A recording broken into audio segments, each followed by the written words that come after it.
നമസ്കാരം.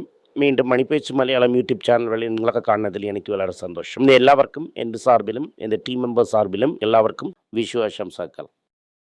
ഇന്ന് stock exchange രണ്ടും മൂടിയിരിക്കുന്നു. എന്തെന്ന് വെച്ചാൽ അംബേദ്കർ ജയന്തി ആയതുകൊണ്ടാണ്.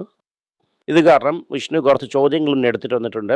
ആ ചോദ്യത്തിന് ഉത്തരം പറയാമെന്നാണ് ഞാൻ തീരുമാനിച്ചിരിക്കുന്നു. നമസ്കാരം സർ. നമസ്കാരം. എല്ലാവർക്കും വിഷു ആശംസകൾ. വരുന്ന ഗോൾഡിന്റെ വില 22 ക്യാരറ്റ് 160 രൂപ കയറിയിരിക്കുന്നു. 24 ക്യാരക്ടർ 175 റുപ്പീസ് കയറിയിരിക്കുന്നു. 5513 രൂപയാണ് 24 ക്യാരറ്റ്. ഇത് ഇന്നലെ ഇറങ്ങിയത് ഇന്ന് കയറുന്നു. പി സ്റ്റോക്ക് എന്ന് വന്ന സമയം നല്ല ഒരു സമാധാനത്തെ നോക്കി പോകുന്നു. എന്നാൽ ഉടനെ അത് കയറുന്നു. പെട്ടെന്ന് ഇവർ രണ്ടിനും അടിക്കും സമാധാനത്തോട് ചെല്ലത്തില്ല എന്ന സമയം ഈ ഡിഫറൻസ് 100 200 അകത്ത് തന്നെ ട്രാവൽ ആയിക്കൊണ്ടിരിക്കുന്നു. ഇപ്പോൾ അമേരിക്കയ്ക്കും ഇറാനിനും പ്രോബ്ലം എന്തോ അതിനനുസരിച്ചാണ് ഗോൾഡ് റേറ്റ് ഇരിക്കുന്നത്. ക്രൂഡ് ഓയിൽ അതായത് വരുവാണെങ്കിൽ കച്ച എണ്ണ കയറും, ഡോളർ കയറും, എല്ലാം കയറും. യുദ്ധമില്ലെങ്കിൽ കച്ച എണ്ണ ഡോളർ ഇറങ്ങും, ആ ഗോൾഡിൻ്റെ വില കയറും. കച്ച എണ്ണയും ഡോളറിലും ഡയറക്റ്റ്ലി പ്രൊപ്പോർഷണലാണ്. ഒന്ന് കയറുവാണെങ്കിൽ ഇന്നൊന്നും കയറും. അതുപോലെ ഡോളർ കയറുവാണെങ്കിൽ ഗോൾഡ് വീഴും. പിന്നെ ഡോളർ ഏറിയെങ്കിൽ ഗോൾഡ് വീഴും.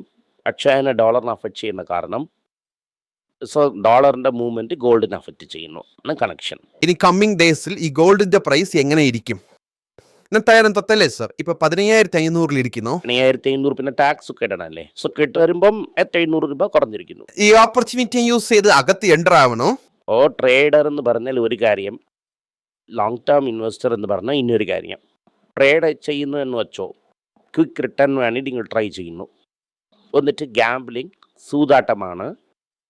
ട്രംപ് അടിച്ചെന്ന് വെച്ചോ, ഗോൾഡ് താഴെ ഇറങ്ങും.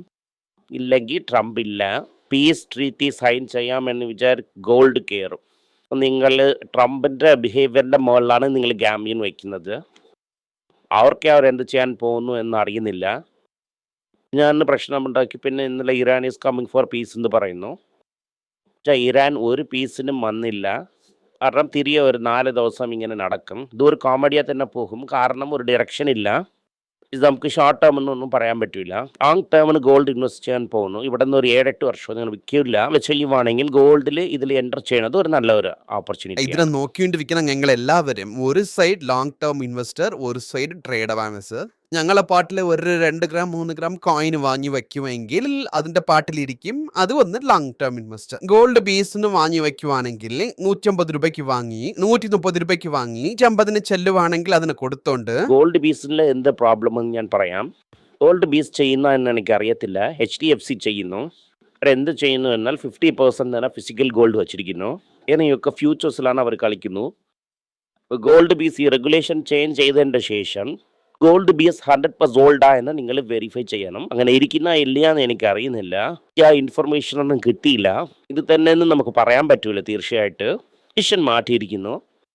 അതായത് 50% ഗോൾഡ് വച്ചിരിക്കാം, 50% മങ്ങാട്ട കളിക്കാമെന്ന്. മങ്ങാട്ട കളിക്കുന്ന ഇല്ലെങ്കിൽ ഒലുങ്ങ ഗോൾഡ് വച്ചിരിക്കുന്ന എന്ന് എനിക്ക് അറിയാൻ പറ്റുന്നില്ല സാർ. അപ്പൊ ഇരിക്കുന്നു പക്ഷെ ഇല്ല എന്ന ഒരു സ്ഥിതിയാണല്ലേ ഇപ്പൊ? അങ്ങനെ തന്നെ ഇപ്പൊ മാറ്റി വെച്ചിരിക്കുന്നു. ഞാനാ മാറ്റിയിരിക്കുന്നത് ഞാൻ നിങ്ങളടുത്ത് പറയുന്നു. അങ്ങനെ ഇല്ലെന്ന് വെച്ചോ, ഞാൻ സൂതാട്ടം കളിച്ചു, തെറ്റായിപ്പോയി എന്നാൽ ഇതാകപ്പെട്ടത് തന്നെ. സോ ബെറ്റർ നിങ്ങൾ ഗോൾഡാ വാങ്ങുന്നത് ബെറ്ററാണ്. എന്ന് വെച്ചാൽ ഗോൾഡ് ബീസ് എന്ത് ചെയ്തിരിക്കുന്നു എന്ന് എനിക്ക് അറിയാൻ പറ്റുന്നില്ല. ഗോൾഡിന് വെച്ചോണ്ട് ഒരു മാസം കഴിഞ്ഞ് അതിനെ മാറിയാലും നമുക്കൊന്നും അറിയാൻ പറ്റൂല. ചെറിയപ്പോൾ 1 ലക്ഷത്തിന്റെ മുകളിൽ ചെല്ലുവാണെങ്കിൽ അതിനെ വിറ്റുകൊണ്ട് ഗോൾഡാ മാറ്റി അകത്ത് വെച്ചിരിക്കുന്നതാണ് നല്ലത്. അടുത്തത് റീറ്റെയിൽ ഇൻഫ്ലേഷൻ 13 മന്ത് ഹയർ ആയിരിക്കുന്നു. ഈ ചെയ്യാൻ ഫുഡ് പ്രൈസസ് കോസ്റ്റ് എല്ലാം കൂടിയിരിക്കുന്നു. ഒരു ന്യൂസ് വന്നിരിക്കുന്നു. പക്ഷെ ഇങ്ങനെ ഇരുന്നും പെട്രോൾ ഡീസലിന്റെ വില കയറിയില്ല. അങ്ങനെ നോക്കുമ്പോൾ 13 മന്ത് ഹൈ ആണ്. നോക്കിയാൽ പെട്രോൾ ഡീസൽ വിലയും കൂടെ കയറ്റും. ഇലക്ഷൻ തീർന്നത് 25 രൂപ കയറ്റും എന്നാണ് ഇരിക്കുന്നത്. പറയുന്നത് എന്തെന്ന് വെച്ചാൽ ഷെൽ പെട്രോളിയം ബങ്ക് 25 രൂപ 30 രൂപ കയറ്റിയിരിക്കുന്നു. ഇന്ന് ചെയ്യുന്നത് നമ്മളൊക്കെ നാളെ ചെയ്യും. 25 രൂപ കയറ്റിയാൽ തന്നെ എല്ലാ നഷ്ടവും തീർന്ന് പോസിറ്റീവ് ആകാൻ പറ്റും. നിങ്ങൾ ഒരു 10 രൂപ കയറ്റിയോണ്ട് എല്ലാ നഷ്ടമെന്ന് പറഞ്ഞുകൊണ്ടിരുന്നാൽ ഇന്നും ഇവർ എത്ര ടാക്സ് ആണ് വച്ചിരിക്കുന്നത്, എത്രയാണ് കട്ട് ചെയ്യാൻ പോകുന്നത് എന്ന് പറയാൻ പറ്റൂല. ഇതൊക്കെ നോക്കുമ്പോൾ ഇന്ന് ഓയിൽ കമ്പനീസിന് ഒരു ദിവസത്തിന് 3000 കോടി നഷ്ടം വരുന്നു പെർ ഡേ. അതെ. സോ ഇത് കാരണം 30 ദിവസം വിട്ടിരിക്കുന്നു. 1 ലക്ഷം കോടി കാണും. 1 ലക്ഷം കോടി ആര് കൊടുക്കും? സോ നിങ്ങൾ ഏറ്റി തന്നെ ആവണം. നിങ്ങൾ കടൻ വാങ്ങി അവർക്ക് കൊടുത്ത് തന്നെ ആവണം. അതിപ്പോ ഒരു ചില കമ്പനീസ്, ഇന്ത്യൻ ഓയിൽ, BPCL ഒക്കെ ഡിവിഡൻഡ് തരുന്നു. ഡിവിഡൻഡ് വാങ്ങി പെട്രോൾ ഇട്ടാലേ മതി എന്ന ഒരു നില. ഞാൻ പലവട്ടം നിങ്ങളടുത്ത് പറയുന്ന ഒരു കാര്യമാണ്, ഈ ഗവൺമെൻറ് സെക്ടർ ബാങ്കിനൊക്കെ നിങ്ങൾ വിശ്വസിക്കരുത്. മിനിസ്റ്റർ ആയിരുന്നാലും ഞാൻ അരസാംഗം തരുന്ന ഈ കമ്പനിയൊക്കെ ഞാൻ വാങ്ങത്തില്ല. എന്തെന്ന് വെച്ചാൽ അരസാംഗം കമ്പനി ഈ പ്രോഫിറ്റ് നോക്കി ഓടൂല. അരസാംഗം കമ്പനി ഈ പാർട്ടി എംപവറിന് ഗവൺമെൻറ്റിൽ വച്ചിരിക്കാൻ വേണ്ടിയിട്ട് ചെയ്യും. അപ്പോൾ ഇതുപോലത്തെ സർക്കാരിൻ്റെ സ്റ്റോക്കൊക്കെ അവോയ്ഡ് ചെയ്യുന്നത് വളരെ നല്ലതാണ് നിങ്ങൾക്ക്. Okay sir, fine. ഇപ്പോൾ ഇന്ത്യ വന്നിട്ട് 21% എത്തനോൾ ബ്ലെൻഡിങ് ഇപ്പം 20 ഇപ്പം 21 ഇത് 30 നോക്കി മൂവ് ചെയ്യുന്നു എന്നൊരു ന്യൂസ് ഇരിക്കുന്നു. ഞാൻ പറയുന്നു, ഇപ്പോൾ ഞാനൊക്കെ എന്ത് ചെയ്യുന്നു വെച്ചാൽ എൻ്റെ വണ്ടിക്ക് സൂപ്പർ പ്രീമിയമാണ് ഇടുന്നത്. പക്ഷേ 10 രൂപ കൊടുത്ത് ഇടുന്നത് ഇപ്പോൾ ആയിരിക്കുന്നു എന്ന് പറഞ്ഞ് അതിനെ വാങ്ങിയെങ്കിൽ ഇഞ്ചിൻ 2 വർഷത്തിൽ അതിൻ്റെ ജോലിയെ കാണിക്കാൻ തുടങ്ങും. എന്തൊക്കെയാണ് നിങ്ങൾ ഗവൺമെൻറ് സേവ് ചെയ്യണോ, അതായത് ആണ്ടവൻ വിചാരിച്ച അരുണാചലം ചെയ്യുന്നത് പോലെ ആണ്ടവൻ പ്രോഫിറ്റ് ചെയ്ത് അരുണാചലം ചെലവ് ചെയ്യുന്നത് പോലെയാണ് ഇരിക്കും. ആണ്ടവൻ കളക്ഷൻ നോക്കി എന്ത് പറഞ്ഞു, ആണ്ടവൻ വിചാരിക്കുന്നു അരുണാചലം ചെയ്യുന്നു എന്നാണ്. ആണ്ടവൻ കളക്ഷൻ നോക്കുന്നു, അരുണാചല ചെലവ് വയ്ക്കുന്നു. ഫോർ ഈ സൂപ്പർ പ്രീമിയം പ്രൈസിനെ കുറിച്ച് പെട്രോൾ ബദലിൽ ഞാൻ വിചാരിച്ചു സർ. അതിലും അവർ എന്ത് പറയുന്നു എന്നാൽ അതിലും തന്നെ എത്തനോൾ മിക്സ് ചെയ്തിരിക്കുന്നു എന്നാണ് പറയുന്നു. 20 രൂപയ്ക്ക് ചെയ്യുന്നതാണ്. ഓക്ടേൻ 97 അതെ സർ. അതന്നെ എത്തനോൾ ഇടുവാണെങ്കിൽ ഇഞ്ചിൻ പോകും. സർ നിങ്ങൾ പറയുന്നത് ഈ സൂപ്പർ കാർസിന് വിടുന്ന പെട്രോൾ ആണ്. അങ്ങനെ അല്ലെങ്കിൽ ഇനി ഷെല്ലിൽ പോയി ഇട്ടോ. ഷെല്ലിനെ മിക്സ് ചെയ്യുന്നു സർ, അതിനെ കുറിച്ച് ഞാൻ ചോദിച്ചായിരുന്നു. അൺമിക്സ്ഡ് ഒന്നിരിക്കും, അതിന് എക്സ്ട്രാ കാശ് കൊടുക്കണം. ചോദിച്ചു നീ ഇട്ടോ. 135 150 രൂപ എന്തോ വരുന്നു. ബാക്ക് പറയുന്ന പോയിന്റ് കറക്റ്റ് സർ. ഇതിനെ യൂസ് ചെയ്യാതെ ഞാൻ നോർമൽ പെട്രോൾ ഉപയോഗിക്കുവാണെങ്കിൽ ഞാൻ ഇഞ്ചിന് വേണ്ടിയിട്ട് ചെലവ് ചെയ്യണം. ഇത് ആണ്ടവൻ കാസ് കറക്ഷൻ നോക്കുന്നു, ചെലവ് ചെയ്യുന്നു. Okay sir. അടുത്തത് ഞാൻ മുമ്പേ ചോദിച്ചത് തന്നെ റീറ്റെയിൽ ഇൻഫ്ലേഷൻ ആണ്. ഈ പെട്രോൾ ഡീസൽ പ്രൈസ് കൂടെ കയറിയില്ല. പ്രശ്നമില്ല. അതായത് പോളിസി നടക്കുന്നത് പ്രോബ്ലം എന്ന് എപ്പോൾ മനസ്സിലാക്കുന്നു, ടാനിൻ്റെ rate 5.25, bank ending to Mumbai is bank rate 5.25, rate 7.2 വരയ്ക്കും ചെന്ന് ഇപ്പോൾ 6.25 വരയ്ക്ക് ഇരിക്കുമ്പോൾ ഇയർ ഈൽഡ് തന്നെ ഇതിനെക്കാട്ടിലും 2% കൂടുതലായിരിക്കുന്നു. ശേഷം എന്താണ് RBI monetary policy as control of the bond market. So ഇപ്പോൾ റേറ്റ് കയറ്റാതെ എവിടെ പോകും? കുറയ്ക്കാൻ്റെ ചാൻസ് ഇല്ല. ഇത് ഇൻട്രസ്റ്റ് റേറ്റ് കയറ്റും. അമേരിക്കയിലും കയറ്റുവാണെങ്കിൽ നിങ്ങൾക്ക് കാശ് തന്നെ വെളിയിൽ പോകും. സോ നിങ്ങൾ കയറ്റി തന്നെ ആവണം. അങ്ങനെ വെച്ചാൽ ഇങ്ങനെ ഒരു സിറ്റുവേഷൻ ഇരിക്കുവാണെങ്കിൽ റിസഷനിൽ പോകേണ്ട ചാൻസ് കൂടുതലല്ലേ സർ? ഈ റിസഷൻ പോകുമെന്ന് എനിക്ക് അറിയുന്നില്ല. എന്താ വെച്ചാൽ ഇത്രയും വലിയ പോപ്പുലേഷൻ ഇങ്ങനെ ഇരിക്കുന്ന കാരണം സംഷനിൽ എങ്ങനെയെങ്കിലും ഒരു 2% പോസിറ്റീവ് ഇരിക്കും. ഇടയ്ക്ക് റിസഷൻ പോകും. പോയാൽ ഇവിടെ വേദനിക്കും. ഈ കമ്പനി എല്ലാം വേദനിക്കും. IT ജോബിനെ സപ്പോർട്ട് ചെയ്യാൻ അതർ ജോബ്സ് ഇരിക്കുന്നു.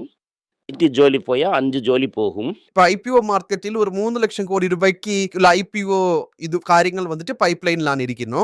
ഇങ്ങനെ നടക്കും. അവരവർ ഗോലി കളിച്ചുകൊണ്ട് ഓടിപ്പോയി. മോർ ദാൻ 70% അവൾ IPO ആണിപ്പോൾ.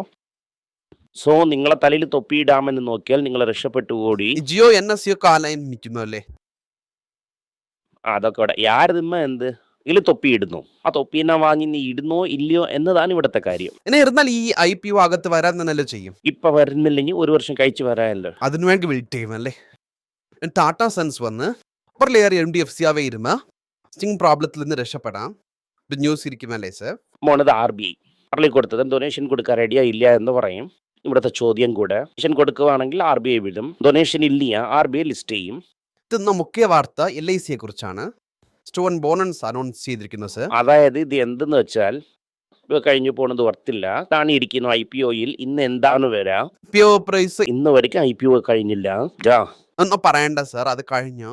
പ്രാവശ്യം കോസ് ചെയ്തിരിക്കുന്ന ഇടയ്ക്ക് അത് കിടപ്പില നിലയിരിക്കുന്നു. IPO പ്രൈസിൽ ഇരുന്ന് 30 രൂപ കഴിഞ്ഞിരിക്കുന്നു. 2 വീക്ക് ഹൈയിൽ ഇപ്പോൾ എത്രയാണ് ഇരിക്കുന്നു?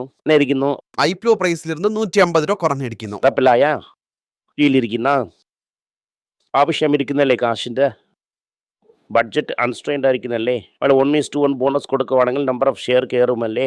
ഞാൻ കുറച്ച് വിൽക്കാനല്ലേ. അതാണ് ഇപ്പോ ഇരിക്കുന്ന പ്രൈസിൽ നിന്ന് 50% തന്നെ കുറയും.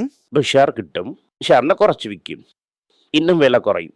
അപ്പോൾ എക്സാമ്പിളിന് ഇപ്പോൾ 100 രൂപ ഇരിക്കുന്നെന്ന് വെക്കാം സർ. ഇപ്പോൾ ഷെയർ 50 രൂപ ആവും. 50 രൂപയ്ക്ക് എൻ്റെ അടുത്തിരിക്കുന്ന ഷെയറിനെ 10 രൂപയ്ക്ക് വിറ്റെങ്കിൽ 50 രൂപയ്ക്ക് വന്ന് നിൽക്കും. അപ്പോൾ ഇന്നും കുറയും. പറഞ്ഞത് എൻ്റെ അടുത്ത് ബോണസ് കൊടുത്തല്ലോ, അതാണ് ചോദിച്ചത് സർ. സർ അടുത്തത് ബജാജ് 500 കോടി ഇതിൽ ബെറ്റ് ചെയ്യുന്നതെന്ന് പറയുന്നു.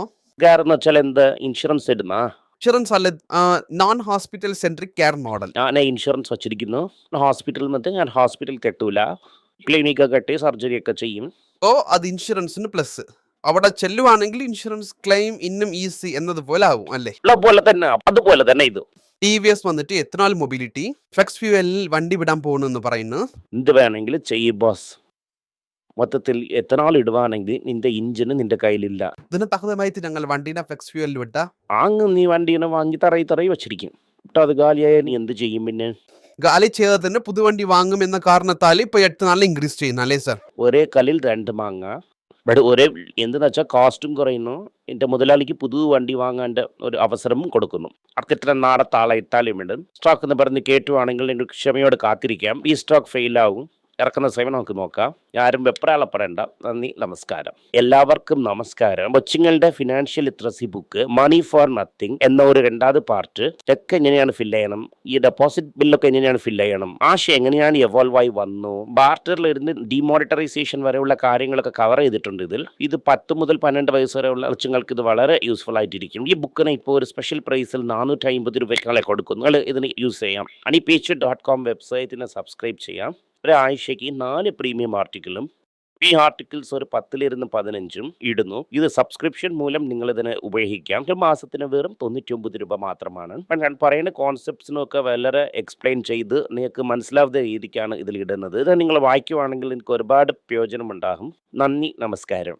നമസ്കാരം. കൊച്ചുമേക്ക് വേണ്ടി ഒരു പുസ്തകം പ്ലാൻ ചെയ്തിട്ടുണ്ടായിരുന്നു. അത് വളരെ സക്സസ്ഫുൾ ആയിട്ടും പോയി. ആർക്കെങ്കിലും ആ പുസ്തകം ആവശ്യമുണ്ടെങ്കിൽ ഈ ടീമിൽ എനിക്ക് കോൺടാക്ട് ചെയ്യാം. താഴെ ഇരിക്കുന്ന നമ്പർ എന്നെ വിളിച്ചാൽ മതി. അല്ലെങ്കിൽ വെബ്സൈറ്റിൽ കോൺടാക്ട് ചെയ്യാം. ഇത് മൂലം ആ പുസ്തകം എനിക്ക് വാങ്ങാം. മറ്റ് പുസ്തകങ്ങളും അവൈലബിൾ ആണ്. അതുപോലെ തന്നെ വാട്സപ്പ് മൂലം നിങ്ങൾക്ക് വാങ്ങാം. അല്ലെങ്കിൽ വെബ്സൈറ്റ് ഉപയോഗിച്ചും നിങ്ങൾക്ക് വാങ്ങാം. നന്ദി, നമസ്കാരം. എന്തെങ്കിലും നിങ്ങൾക്ക് സംശയമുണ്ട്, എന്നെ കോൺടാക്ട് ചെയ്യണമെന്ന് നിങ്ങൾ വിചാരിക്കുവാണെങ്കിൽ താഴെ കൊടുത്തിരിക്കുന്ന മെയിൽ ഐ ഡിക്ക് നിങ്ങൾ മെയിൽ അയക്കാം. ഞങ്ങളുടെ ടീം നിങ്ങളൊപ്പം കോൺടാക്ട് ചെയ്യും. Thank you.